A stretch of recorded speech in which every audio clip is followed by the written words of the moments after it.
მოგესალმებით მეგობრებო, დღეს მინდა ვისაუბროთ ჩოკებზე და ცალტყუებზე. მოკლედ ხალხში არის გავრცელებული ფართოდ ის ცნება, რომ ჩვენ ცალტყუი აუცილებლად უნდა ვისროლოთ ცილინდრით ან გაძლიერებული ცილინდრით. რაც თავისთავშივე არ არის სწორი და არ არის მართებული. საქართველოში არსებული ტყუების სრული უმრავლესობა, 99.9%, რომელიც იყიდება მაღაზიებში, ჩვენ შეგვიძლია ვისროლოთ ეს სრული ჩოკით. მათ შორის შეგვიძლია სრული ჩოკით ვისროლოთ მონოლითი და ჰექსოლითი, რომელიც არის თავიდან ბოლომდე ფოლადის და აქვს ესეთი პლასტიკის გარსი.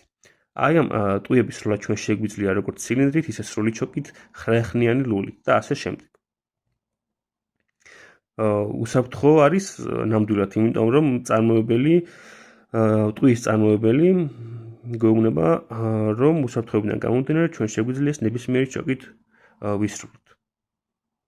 აი ესე გამოიყურება ეს ტყუები. მოგეხსენებათ, რომ ტყუები არის ძალიან მრავალფეროვანი და ისინი განსხვავდებიან ერთმანეთისგან ზომით, ფორმით და ასე შემდეგ. აი, გადავხედოთ ტყუებს, ისინი ერთმანეთისგან განსხვავდებიან ნამდვილად. ანუ ტყუების, ცალი ტყუები ერთმანეთისგან განსხვავდებიან და არ არის ისინი ერთი ტიპის. აი აქ წარმოდგენილი ტყუები, რასაც უყურებთ კადრში, ყველა მათგანი სროლა შესაძლებელი არის როგორც ცილინდრით, ისე სრული ჩოკით.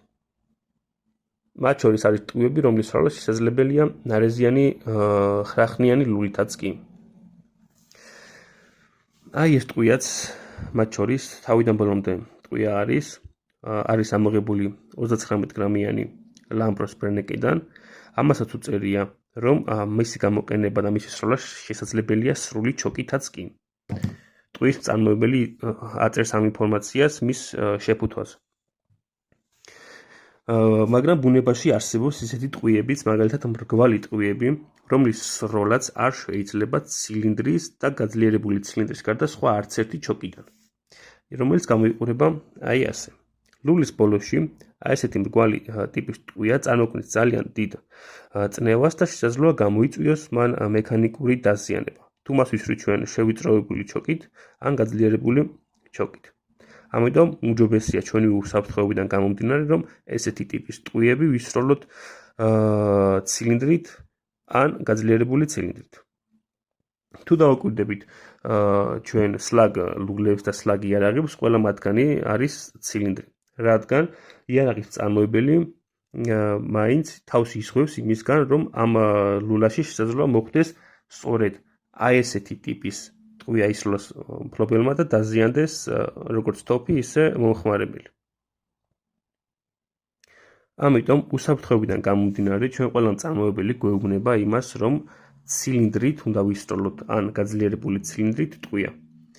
თუმცა არის მეორე მხარეც. თვითონ ტყუის მწარმოებელი უკვე უშუალოდ გვეუბნება ჩვენ თუ რომელი ჩოკიდან არის დაშვებული ამა თუ იმ ტყუის სროლა. აი აქ კიდევ ერთხელ ვიმეორებ, აი ამ ტყუის სროლაც არის გუვალანდი 40 გრამიანი, აი ამის სროლაც შეიძლება თავისუფლად სრული ჩოკით და ნებისმიერი აქ წარმოდგენილი ტყუის სროლა შესაძლებელია სრული ჩოკითაც კი. აი, ბევრი იძახის, რომ თუ ჩოკში არ ეტევა ტყუია თავისუფლად, არ შეიძლება მისი სროლა ამ ჩოკიდან. აი ეს ჩოკი არის ცილინდრი.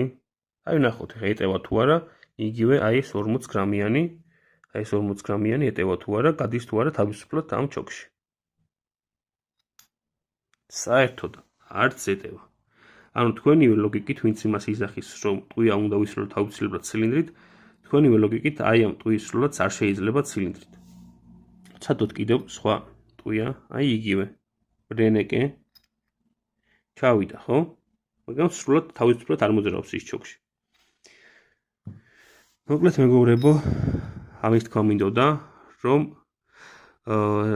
ჩოკიდან სრული ჩოკი იქნება ეს თუ ცილინდრი იქნება, ჩვენ შეგვიძლია ტყუის სროლა, აუცილებლად უნდა გავეცნოთ ტყუის მწარმოებლის ანოტაციას.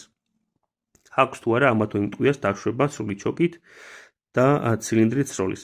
ასე რომ ერთი გადაჭრით ერთი ხელის მოსვით იმის თქმა, რომ ტყუის სროლა ცილინდრის გარდა არც ერთი ჩოკით არ შეიძლება, მაგას არ ვეთანხმები. პირიქით, ვეთანხმები იმას, რომ პირადად ჩემი გამოცდილებით ცილინდრით მე არასდროს არ მიმიღია ის საცურველი შედეგი, რასაც ვიღებ სრული ჩოკით, ან ნახევარ ჩოკით პირობითად ვიძახი. ცილინდრით ყოველთვის ყოფილა ჩემს შემთხვევაში ცდომილება სიზუსტის ამბავში და ყოველთვის ვამჯობინებ შევიწროებულ ჩოკს ტყუის სროლისას. ასევე მინდა შევეხო ფინდიხის ამბავსაც. ფინდიხის სროლაც ჩემს პრაქტიკაში ყოველთვის უკეთესი შედეგი მოუწია შევიწროებულ ჩოკს და ასევე ამერიკული და არა მხოლოდ ამერიკული ჩოკების მწარმოებელი, რომელიც თავიანთ ჩოკებს აწარმოებენ უშუალოდ მსხვილი საფანტისთვის და ფინდიხისთვის, მათი შევიწროებები ხშირ შემთხვევაში 8 მმ-ს და 1,2 მმ-მდეც კი მერყეობს მათი შევიწროებები. ამით იმის თქვა მინდა, რომ არ არის აუცილებელი მაინც და მაინც ცილინდრიდან ვისროლოთ ჩვენ, ესა თუ ტყუია იქნება ეს თუ